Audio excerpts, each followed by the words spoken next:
પથ્થરની ઈટ લે છે, દિવસ સુગંધ દિવસ હાથમાં ને ત્યાં સુધી ઈટની એવું કહે છે કે એ ઈટ તું સોનાની થા, સોનાની થા, સોનાની થા, સોનાની થઈ જશે.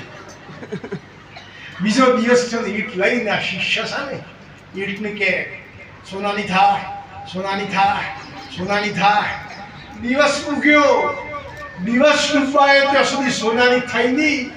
અડધો દિવસ બાકી હતો અને શિષ્યને વિશ્વાસ ઉઠી ગયો કે આ ઈટ આ સોનાની નહીં થાય. એ વખત એ પળાઈ ગઈ હતી, બ્રહ્મ વેળાઈ ગઈ હતી, સુષમના નાળી પ્રગટ થઈ ગઈ હતી, નાભીમાંથી વચન નીકળવાનું હતું. અને એ જ વખત આ શિષ્યની મતિ બદલાઈ ગઈ કે ઈટ સોનાની ના થાય તો કઈ નહીં, તું લોખંડની તો થાય.